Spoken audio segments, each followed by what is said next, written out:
नमस्कार दोस्तों, एक बार फिर से आप सभी विद्यार्थियों को स्वागत है जीटीएम क्लासेस यूट्यूब चैनल में। दोस्तों आज के इस वीडियो में आपको हम सोशल साइंस का 40 वीवीआई ऑब्जेक्टिव क्वेश्चन बताएंगे जो 19 फरवरी 2022 को आने वाला प्रश्न है। ठीक है, 100% दोस्तों यही आएगा, इसलिए आप हमारे साथ इस वीडियो में 1 से लेकर 40 तक पूरी कंसंट्रेशन के साथ बने रहिएगा। एक भी प्रश्न स्किप नहीं कीजिएगा दोस्तों।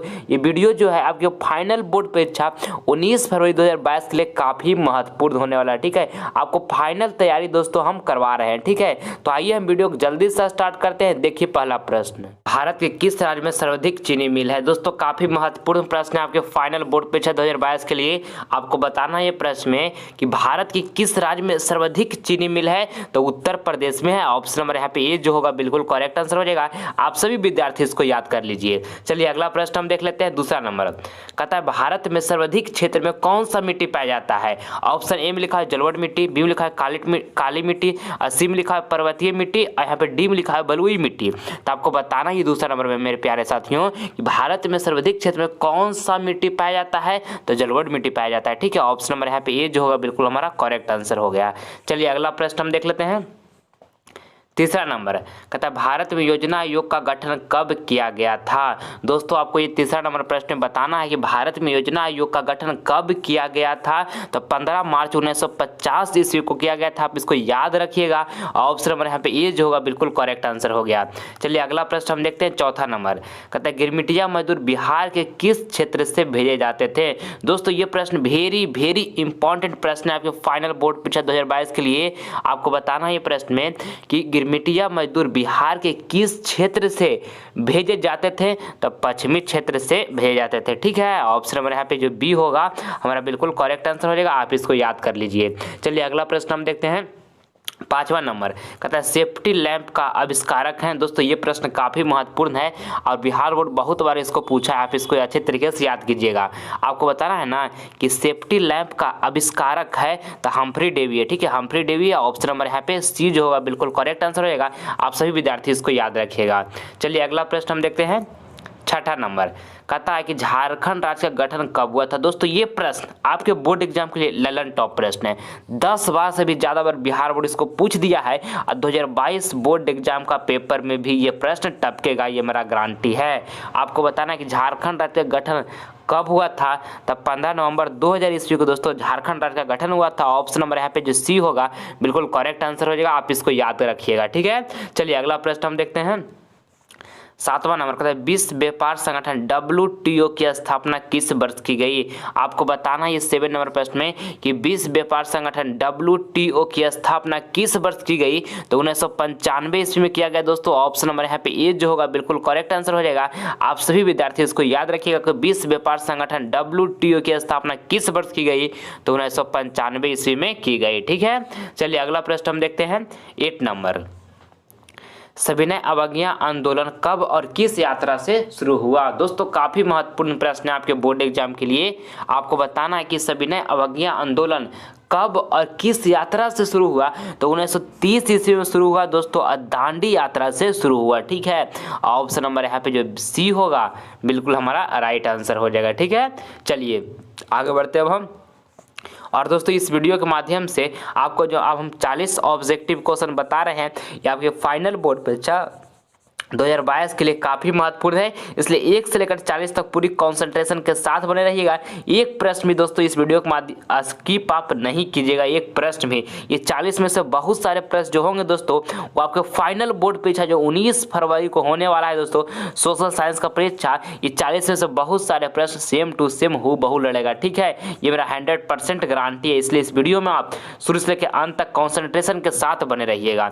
चलिए अगला प्रश्न हम देखते हैं। 9 नंबर कहता है महासागर के तली पर होने वाले कंपन को किस नाम से जाना जाता है? आपको बताना ये 9 नंबर प्रश्न में कि महासागर के तली पर होने वाले कंपन को किस नाम से जाना जाता है? तो सुनामी के नाम से जाना जाता है। ठीक है, तो ऑप्शन नंबर यहाँ पे जो बी होगा हमारा बिल्कुल राइट आंसर हो जाएगा। आप इसको याद रखिएगा। चलिए आगे बढ़ते हैं। अब हम अगला प्रश्न हम देखते हैं 10 नंबर का।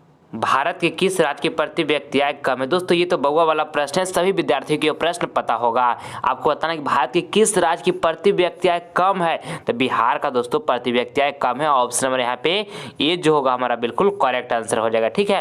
और जब आपसे पूछ दे कि भारत के किस राज्य की प्रति व्यक्ति आय अधिक है, तो गोवा का प्रति व्यक्ति आय अधिक है, ये भी आपको साथ में याद रखना है।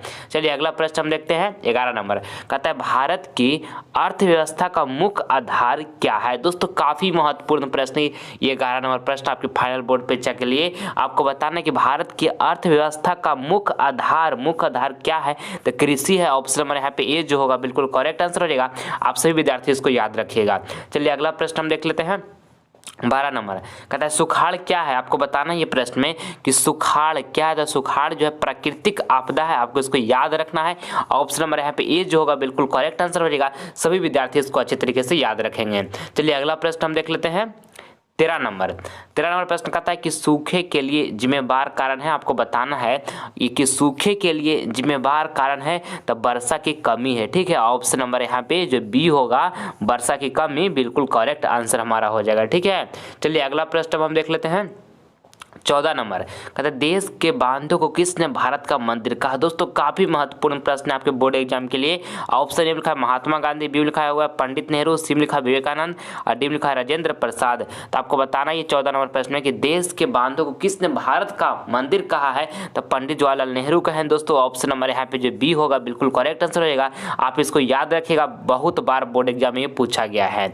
चलिए अगला प्रश्न हम देखते हैं 15 नंबर। कहता है सुंदरबन है। आपको बताना है कि सुंदरबन कहाँ है, तो सुंदरबन जो है पश्चिम बंगाल में है बाबू, इसको याद रखिएगा, ठीक है ना।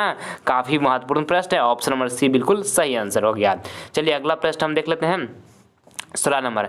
वार एंड पीस किसकी रचना है। आपको बताना है कि वार एंड पीस किसकी रचना है, तो टॉल्स्टॉय की है, आपको इसको याद रखना है। ऑप्शन नंबर यहाँ पे बी जो होगा हमारा बिल्कुल करेक्ट आंसर हो जाएगा। चलिए अगला प्रश्न हम देख लेते हैं 17 नंबर। तो जालियांवाला बाग हत्याकांड कब हुआ था। दोस्तों ये प्रश्न ललन टॉप है आपके बोर्ड एग्जाम के लिए, ठीक है। छपेगा जाकर 19 फरवरी को पेपर में ये प्रश्न छपेगा, ये मेरा गारंटी है। आप इसको एकदम याद करके जाइएगा। आपको बताना है कि जालियांवाला बाग हत्याकांड कब हुआ था, तो 13 अप्रैल 1919 ईस्वी को दोस्तों जालियांवाला बाग हत्याकांड हुआ था। ऑप्शन नंबर यहाँ पे ए जो होगा बिल्कुल करेक्ट आंसर हो जाएगा। जालियांवाला बाग हत्याकांड कब हुआ, तो 13 अप्रैल 1919 को हुआ। चलिए अगला प्रश्न देखते हैं 18 नंबर।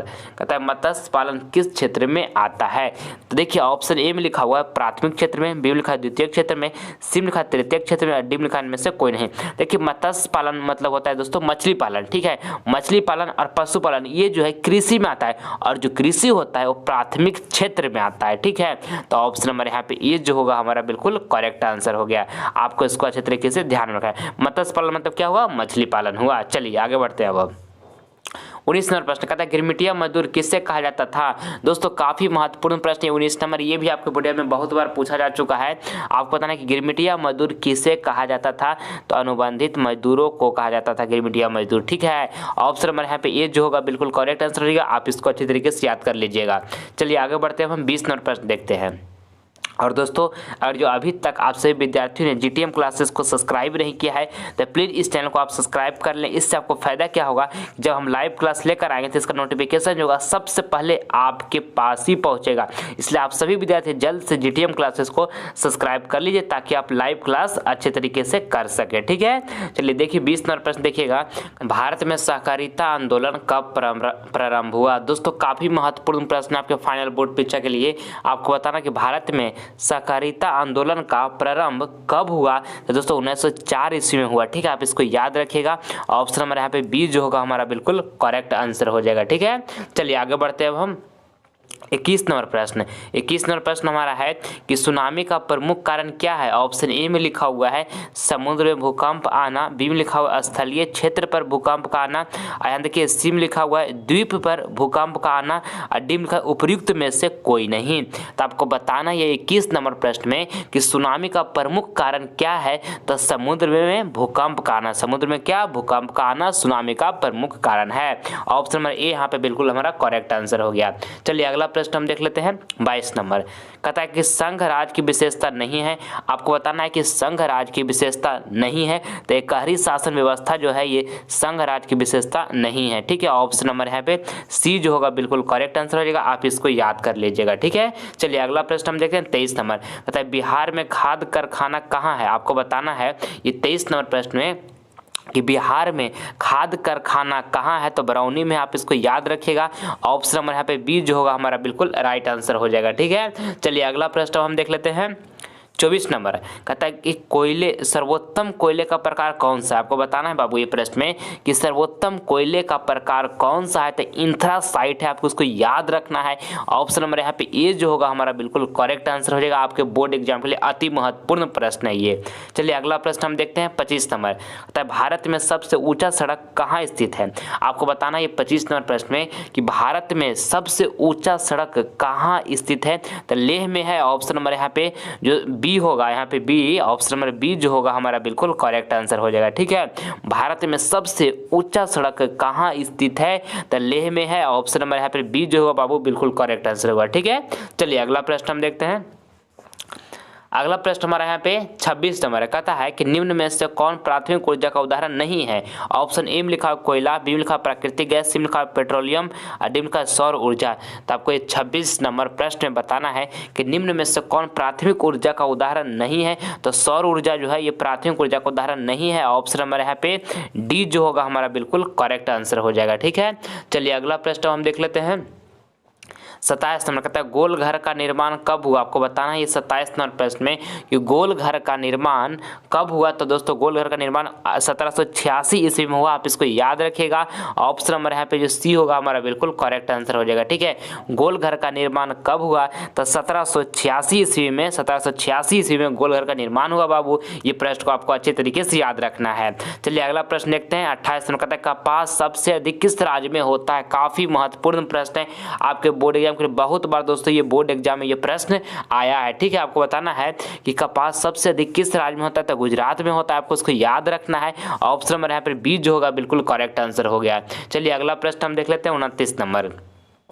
कहता है बृहद क्षेत्र में जल की उपस्थिति के कारण ही पृथ्वी को कहते हैं। और ए में लिखा हुआ है उजला ग्रह, बी लिखा नीला ग्रह, सी लिखा हरा ग्रह और डी लिखा लाल ग्रह। तो आपको बताना है कि बृहद क्षेत्र में जल की उपस्थिति के कारण ही पृथ्वी को कहते हैं, तो नीला ग्रह कहते हैं। ठीक है, आप इसको याद रखिएगा।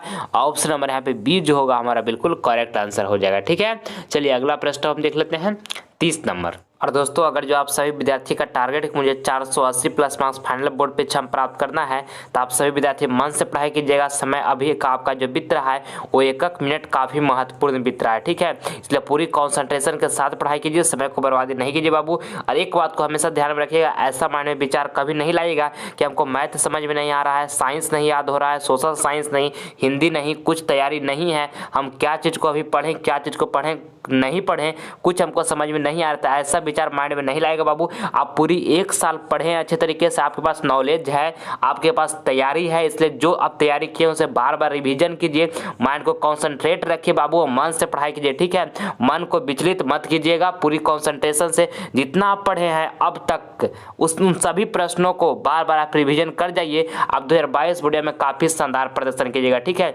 आपके साथ हम बने हैं बाबू, आप हमारे साथ बने रहिएगा। हमसे जितना मेहनत होगा आपके लिए करने के लिए तैयार हैं, बशर्ते आप हमारे साथ कंटिन्यू बने रहिएगा।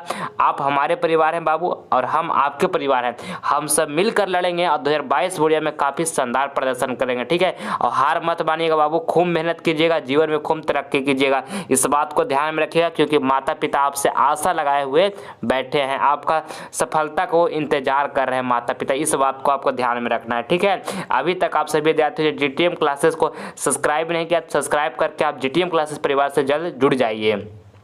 और अदर सब्जेक्ट का आपको ऑब्जेक्टिव या सब्जेक्टिव का तैयारी अच्छा तरीके से नहीं है तो डिस्क्रिप्शन में लिंक मिल जाएगा, वहां पर आप जाकर देख सकते हैं, तो प्लेलिस्ट में भी जाकर देख सकते हैं। उसमें हम वही प्रश्न बताएं जो 2022 बोर्ड एग्जाम के लिए काफ़ी शानदार प्रदर्शन करने वाला है बोर्ड एग्जाम में। ठीक है, इसलिए एग्जाम देने से एक बार पहले आप उसे जरूर देख कर जाइएगा, काफ़ी मदद मिलेगा आपको फाइनल बोर्ड परीक्षा में। ठीक है, चलिए अब हम देखते हैं 30 नंबर प्रश्न को। देखिए, कहता है कि वल्लभ भाई पटेल को सरदार की उपाधि किस किसान आंदोलन के दौरान दी गई। दोस्तों काफ़ी महत्वपूर्ण प्रश्न ये 30 नंबर आपके बोर्ड एग्जाम के लिए आपको बताना है कि वल्लभ भाई पटेल को सरदार की उपाधि किस किसान आंदोलन के दौरान दी गई, तो बारदोली किसान आंदोलन के दौरान दी गई। ऑप्शन नंबर यहाँ पे ए जो होगा बिल्कुल करेक्ट आंसर हो जाएगा, आप इसको याद कर लीजिएगा। ठीक है, चलिए अगला प्रश्न हम देख लेते हैं। 31 नंबर कहता है सूचना के अधिकार संबंधी कानून कब बना। दोस्तों काफी महत्वपूर्ण प्रश्न है ये 31 नंबर प्रश्न। आपको बताना है कि सूचना के अधिकार संबंधी कानून कब बना, तो दोस्तों कब बना, तो 2005 ईस्वी में बना। आपको इसको याद रखना है। ऑप्शन नंबर यहाँ पे जो बी होगा हमारा बिल्कुल करेक्ट आंसर होगा। सूचना के अधिकार संबंधी कानून कब बना, तो 2005 ईस्वी में बना। ठीक है, चलिए अगला प्रश्न हम देख लेते हैं 32 नंबर। 32 नंबर प्रश्न हमारा है कि रबर की खेती भारत के किस राज्य में की जाती है। दोस्तों काफी महत्वपूर्ण प्रश्न है 32 नंबर। आपको बताना है कि रबर की खेती भारत के किस राज्य में की जाती है, तो दोस्तों केरल में की जाती है। आपको इसको याद रखना है। ऑप्शन नंबर यहाँ पे जो बी होगा हमारा बिल्कुल करेक्ट आंसर हो जाएगा। ठीक है, चलिए अगला प्रश्न हम देखते हैं 33 नंबर कहता है बिहार में पंचायती राज संस्थाओं में महिलाओं के लिए कितनी सीटें आरक्षित है। दोस्तों काफी महत्वपूर्ण प्रश्न ये 33 नंबर भी प्रश्न। आपको बताना है कि बिहार में पंचायती राज संस्थाओं में महिलाओं के लिए कितनी सीटें आरक्षित है, तो 50% आरक्षित है। ऑप्शन नंबर यहाँ पे ए जो होगा हमारा बिल्कुल करेक्ट आंसर हो जाएगा, आप इसको अच्छी तरीके से याद कर लीजिएगा। ठीक है, चलिए अगला प्रश्न हम देख लेते हैं 34 नंबर कहता है जर्मनी के एकीकरण के लिए कौन उत्तरदायी था। दोस्तों काफी महत्वपूर्ण प्रश्न है 34 नंबर प्रश्न। आपको बताना है कि जर्मनी के एकीकरण के लिए कौन उत्तरदायी था, तो दोस्तों बिस्मार्क था। ठीक है, ऑप्शन नंबर यहाँ पे बी जो होगा हमारा बिल्कुल करेक्ट आंसर हो जाएगा, आप इसको याद कर लीजिएगा।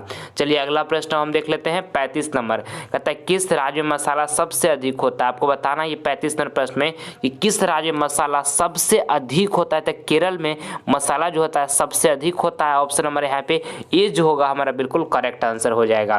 चलिए अगला प्रश्न हम देखते हैं 36 नंबर कहता है चाय पत्ती सबसे अधिक किस राज्य में होता है। आपको बताना है 36 नंबर प्रश्न में कि चाय पत्ती सबसे अधिक किस राज्य में होता है, तो असम में चाय पत्ती सबसे अधिक होता है।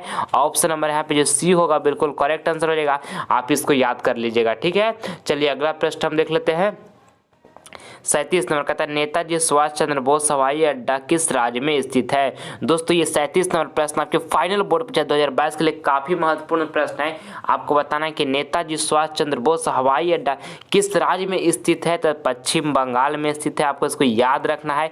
ऑप्शन नंबर यहाँ पे सी होगा हमारा बिल्कुल करेक्ट आंसर हो जाएगा। ठीक है, चलिए अगला प्रश्न हम देखते हैं 38 नंबर कहता है कि चावल कौन सी फसल है। आपको बताना है बाबू कि चावल जो है वो कौन सी फसल है, तो खरीफ फसल चावल है। ठीक है, ऑप्शन नंबर यहाँ पे ए जो होगा बिल्कुल करेक्ट आंसर हो जाएगा। अब गेहूं जो है गेहूं वो कौन सी फसल है, तो गेहूं रबी फसल है। ये भी आपको साथ में याद रखना है। चलिए अगला प्रश्न हम देखते हैं 39 नंबर कहता है कि विश्व पर्यावरण दिवस कब मनाया जाता है। आपको बताना है कि विश्व पर्यावरण दिवस कब मनाया जाता है, तो 5 जून को मनाया जाता है। आपको इसको याद रखना है, काफी महत्वपूर्ण है आपके फाइनल बोर्ड परीक्षा 2022 के लिए। ठीक है, चलिए अगला प्रश्न हम देख लेते हैं 40 नंबर कहता है कोयला किस प्रकार का संसाधन है। आपको बताना है 40 नंबर प्रश्न है बाबू कि कोयला किस प्रकार का संसाधन है, तो अनवीकरणीय संसाधन है कोयला। ठीक है, ऑप्शन नंबर यहाँ पे बी जो होगा हमारा बिल्कुल राइट आंसर हो जाएगा। आइए अगला प्रश्न हम HW का प्रश्न देखते हैं। ये आपका होमवर्क का प्रश्न है। ठीक है, सभी विद्यार्थियों के प्रश्न होमवर्क में दे रहे हैं, इसका जवाब कमेंट बॉक्स में दीजिएगा जो आंसर आपको बिल्कुल सही लगेगा।